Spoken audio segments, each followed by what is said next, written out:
speak for the martyred civilians? Who will speak to close the SOA? Who will speak so their voice will be heard? Oh, who will speak if we don't? Who will speak if we don't? Who will speak if we don't? Who will speak so their voice will be heard? Oh, who will speak if we don't? Who will speak if we don't? Who will speak if we don't?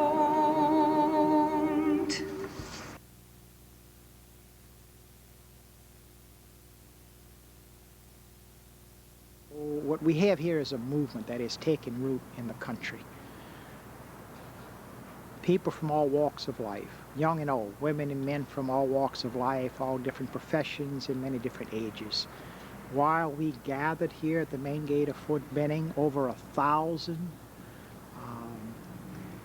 it's to close the U.S. Army School of the Americas. It's to try and stop the training of soldiers from Latin America that are causing untold suffering and death in their countries. And it's all being done in our name with our tax money. What I've learned here is that when people come together and break their silence and say basta like our sisters and brothers in Latin America, things happen. And what will happen on this issue is that this giant, the Pentagon, that's been working hard to keep this School of the Americas open because it's so important. It's their way of controlling Latin America's poor. You control their military, you control their poor. Those military, those soldiers from throughout Latin America have been used over the years to defend a system that have kept the rich rich and the poor poor. And I just want to say closing the school, of course, is a step forward, but it has to be put in the context of our foreign policy. And we will continue to move on after we close the School of the Americas to bring about more compassion, more justice into our foreign policy. What I like about this issue, it's not complicated. It's about suffering and death. It's about our money being used against our sisters and brothers in Latin America. It's about militarism. It's about oppression.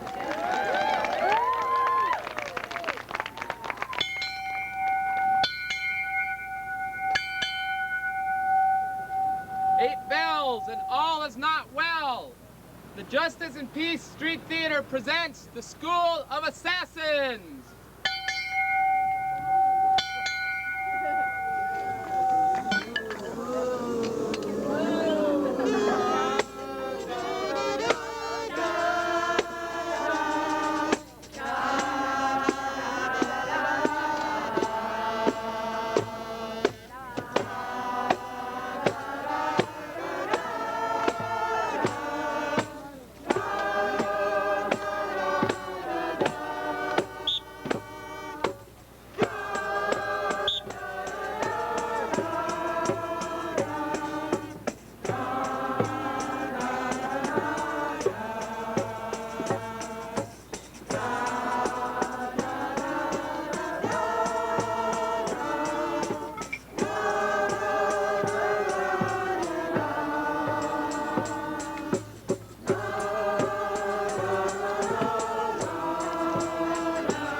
the whole theme of our weekend here is presente. Are you familiar with that term? Presente. When the people die in Central America or South America, when they pray for them, at the end of the person's name, they say presente, because presente means that the person, although gone to the other world, is present in our minds and in our spirits and will always be with us. We are very shortly going to begin passing out the crosses. And as you receive them, you will notice that they bear the name of a victim of violence in Central America. SOA spawned violence in Central America and the country from which that person was from. As you see, you receive your program or your bulletin for the memorial service, you see the word presente. And the crosses that we are passing out are a way of calling forth those people, those victims, those who have borne the consequences of the School of the Americas, to be present with us by name. And as you receive your cross, would ask that you look at the name that is listed there, and in your mind's eye and in your hearts, that you visualize that person and hold that person before you. Here on the eve of the slaughter of the 6 Jesuits, the housekeeper and her daughter, and they were people, in a sense, that were not as vulnerable as most of the poor, most of the very vulnerable people of El Salvador, the voiceless. Through their death, through their slaughter, they became the voice of the poor. They became the voice of those who continually suffered oppression and terror. They became the voice of the voiceless. And their voice, through their own slaughter, their voice said to us, and we began to hear, they said, "We are being terrorized. We are being disappeared. We are being tortured. Our babies are being thrown up and being caught on bayonets. We are being slaughtered." And so we gather to honor the deaths of these people for their voice, to make us more conscious. I'm proud, as a Jesuit, I'm proud of their stance and of the housekeeper and her daughter. I'm proud that they were there. I'm also horrified at their death. And I'm appalled that it was through the complicity of the United States that this has happened. And one of its agencies, the School of the Americas, that they were slaughtered. I'm resolved to resist these forces of domination and control, of greed and violence that emanate from this country. These forces that demand the death of poor people in our hemisphere, in Central America, South America, and in a more veiled way in our own country. Who will speak for the thousands of homeless? Who will speak a message of hope? Who will speak so their voice will be heard? Oh, who will speak if we don't? Today we're gathering at Fort Benning, the School of the Americas, a symbol for what is unfortunately a vast U.S. paramilitary system. The U.S. Department of Defense says that there are 150 U.S. facilities at which foreign military personnel are trained. That doesn't even include the secret bases. That doesn't even include the secret CIA training facilities. There's a program, IMET, through which U.S. taxpayers pay to bring the foreign military officials here. So people from Guatemala's G2, from Battalion 316 of Honduras, officers who later went into the Nicaraguan Contras from Department 2 and Department 5 of the Salvadoran military who ran the military death squads, have all come up here on the tab of the U.S. taxpayer at the G2 base in Guatemala City. The G2, the unit that actually has crematoria at some of their bases, like the base in Huehuetenango, because they produce so many bodies from the interrogation process that they need the crematoria to dispose of these bodies. They have a plaque at their base near the Aurora Airport in Guatemala City thanking the CIA for its assistance, because it was the CIA that built that facility that sends down North American trainers, specialists in things like interrogation and explosives and weaponry, that has provided them with helicopters, special weapons, computers, etc. It was right here at the School of the Americas that General Hector Gramajo of Guatemala was welcomed just after a U.S. federal court in Boston had found him guilty of crimes against humanity. Gramajo had been a student at Harvard. You may know the story. Sister Diana Ortiz was abducted by Guatemalan security forces under General Gramajo. She was gang raped and tortured. This is while Gramajo was Secretary of Defense there. Immediately after he completed his tenure, he was rewarded with a position at the Kennedy School at Harvard. And as Gramajo was coming in to receive his diploma from the Kennedy School, there was a group of us there who served him with papers, with legal papers, in a lawsuit brought by survivors and relatives from the massacres in the Highlands, because Gramajo had been the field commander, brought by Sister Ortiz, charging him under the Alien Tort Claims Act with crimes against humanity. Gramajo defaulted in the case. The federal court found him guilty, ordered him to pay more than $10 million for the victims, and then Gramajo flew to Fort Benning, where he gave the commencement address, giving guidance to the graduates as they stepped into the future. You know, there are many law enforcement people here today to watch this demonstration. There are many people, soldiers inside the base, who are sincerely, honestly trying to do their jobs. And I think, in a way, what we're calling for here today is calling for better law enforcement, calling for fair law enforcement, simply saying that the law has to be applied equally to everyone, and that we should be obeying the law, we should not be breaking it. We should not be training people to engage in torture, in the killing of civilians. We know this kind of training has happened inside the School of the Americas.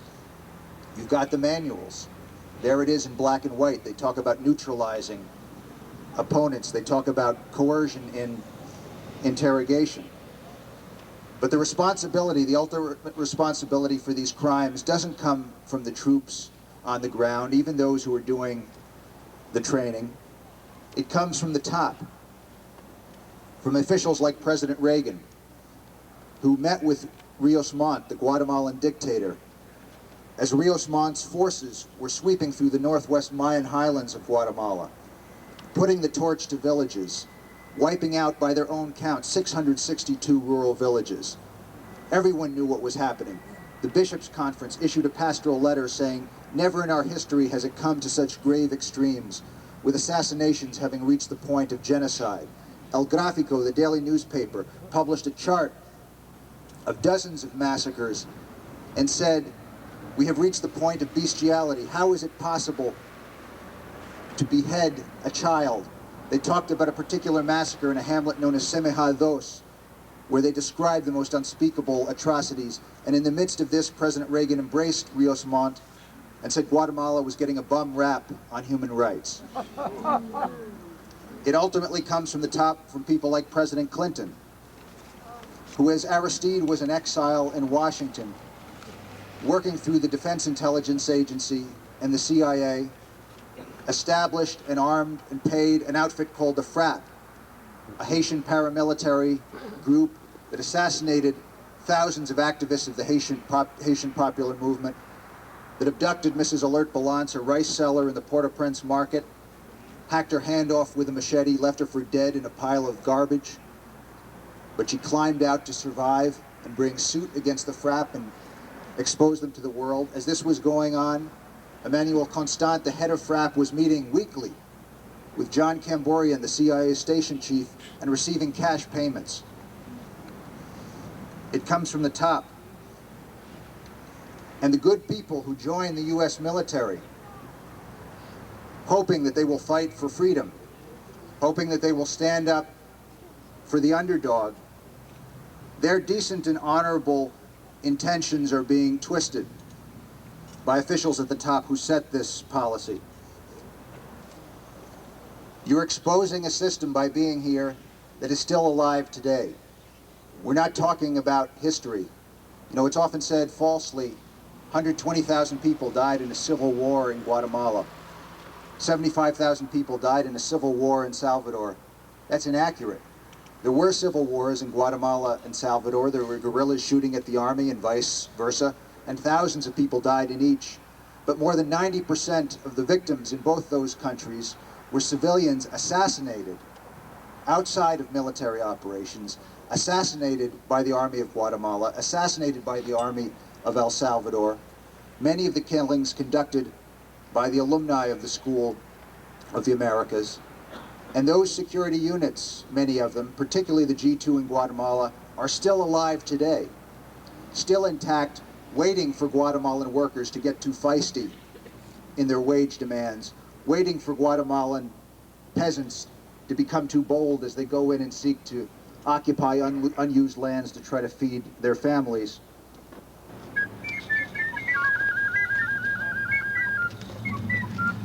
Viva!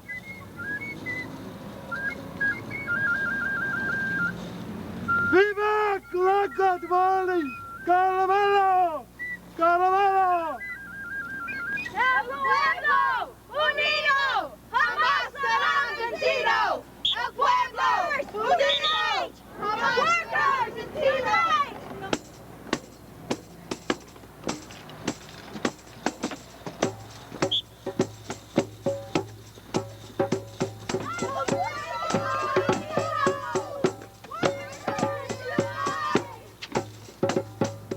Everyone in the Army who had any knowledge of how the School of the Americas operates knows that the school played a major role in teaching the Latin Americans skills that only made them more oppressive.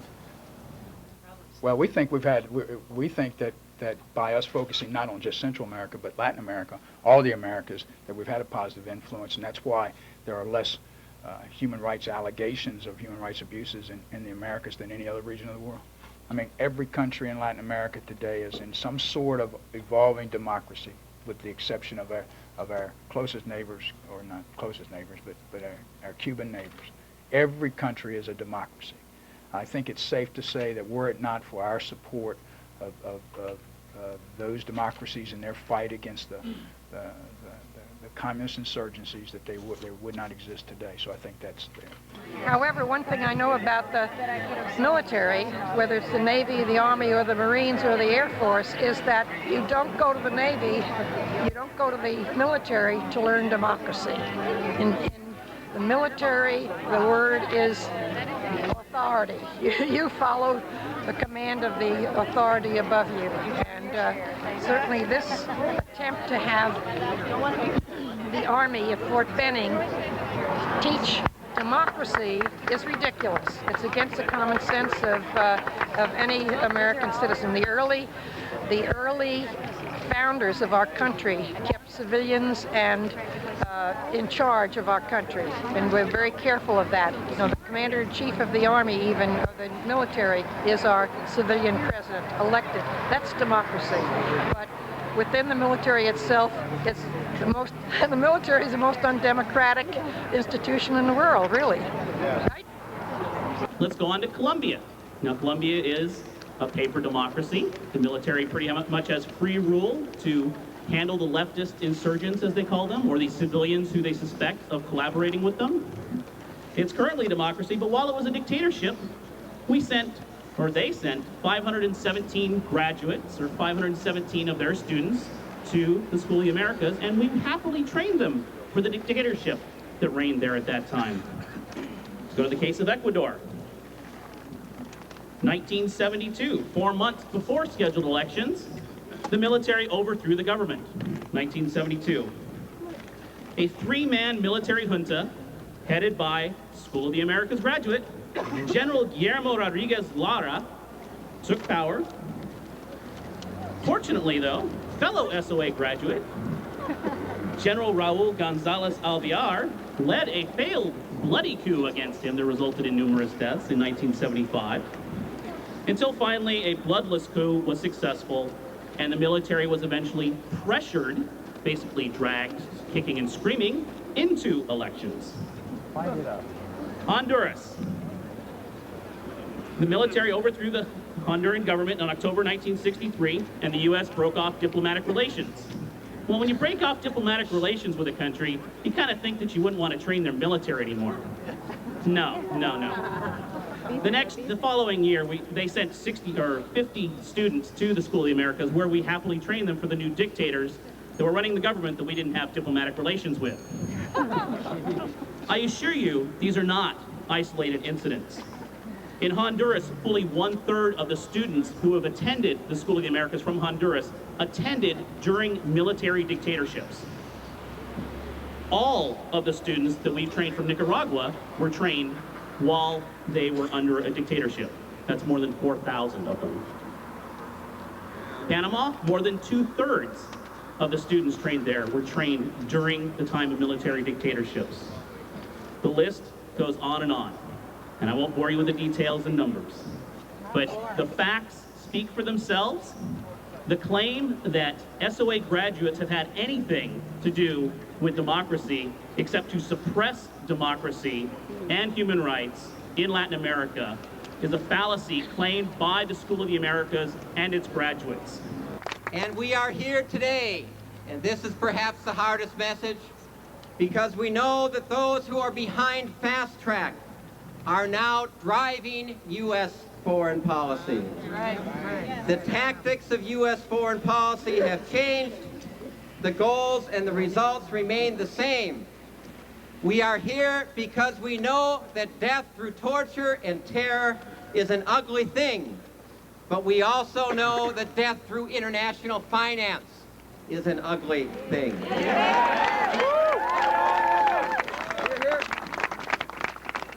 In 1946, the year that the SOA began its work in Panama, was the same year that the president of Standard Oil spoke out about how the United States was the majority stockholder in this corporation known as the world.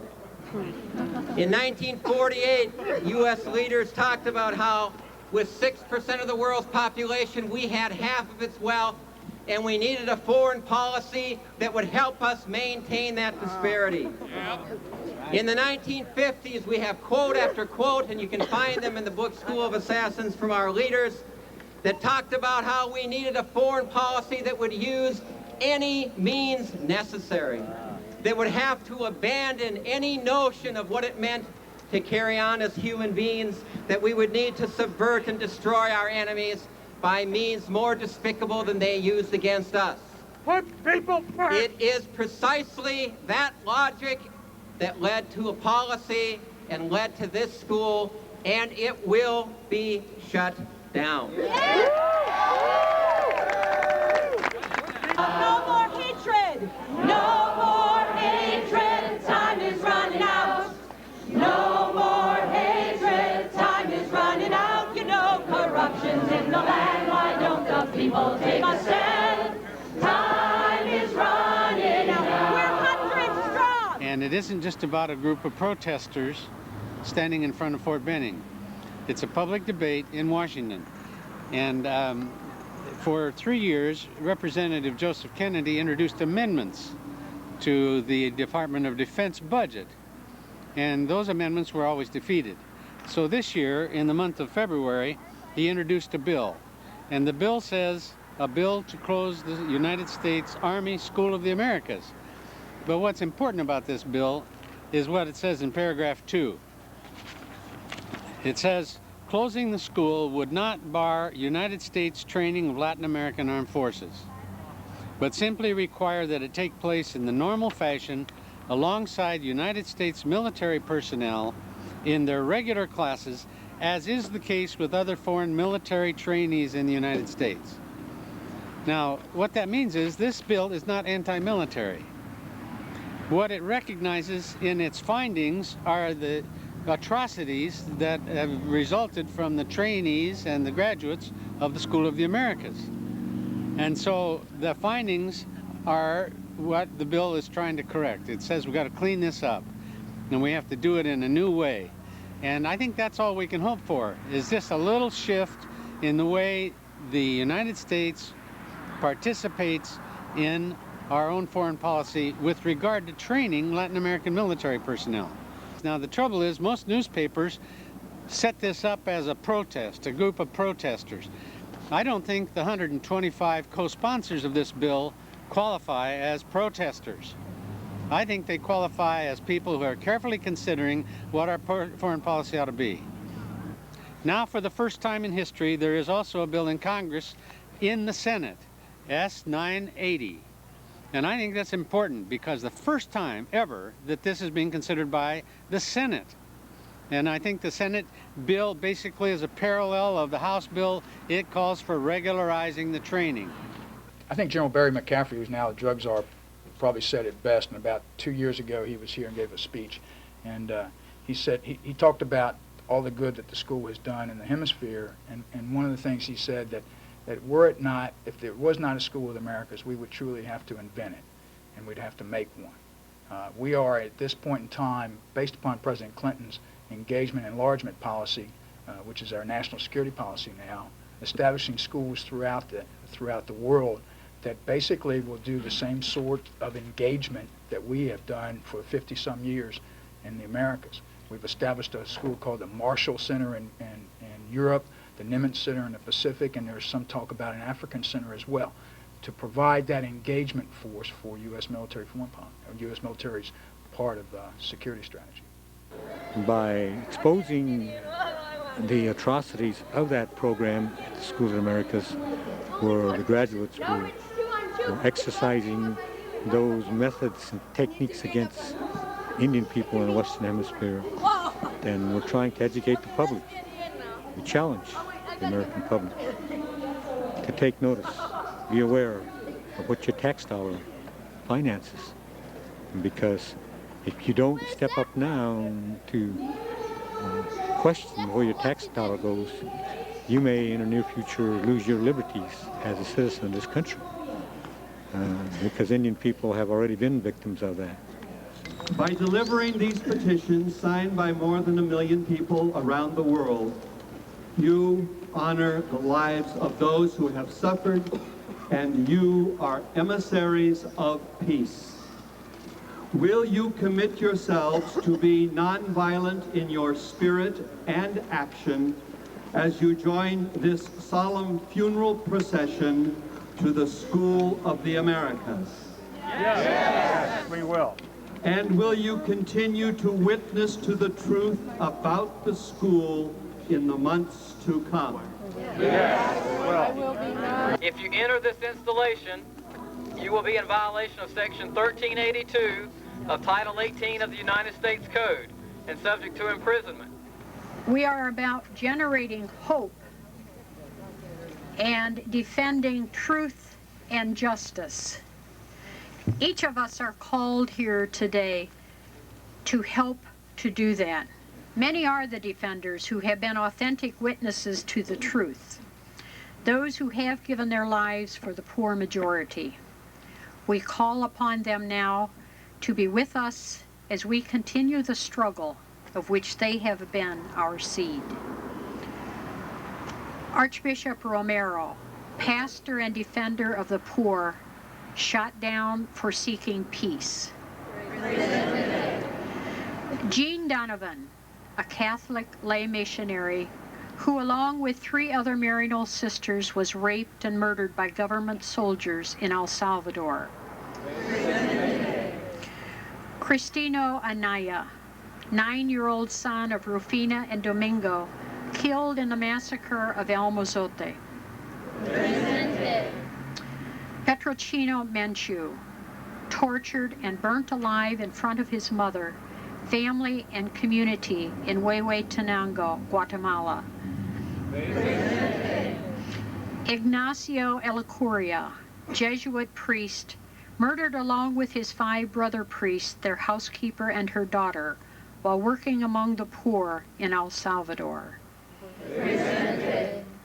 The Madres y Abuelas, mothers and grandmothers of Argentina, who have kept vigil in the Plaza de Mayo since March 1977 in order to protest the torture and disappearances of their children and other loved ones.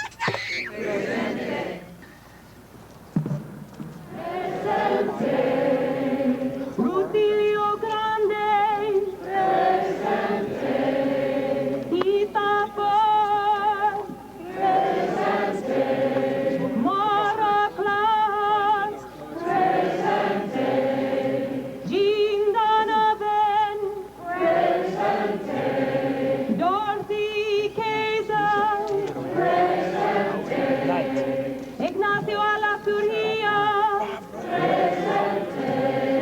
Armando López Quintana, presente. Joaquín López y López, presente. Ignacio Martín Barro, presente. Segundo Montes, presente. Juan Ramón Moreno Pardo, presente. Julia Alba Ramos, presente. Maricete Ramos, presente. Pidi Velasquez, presente. Heber Canaya, presente. Elias in San Ramón, presente. Manuel Orellana, presente. Alex Rodan, presente.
going to close the SOA.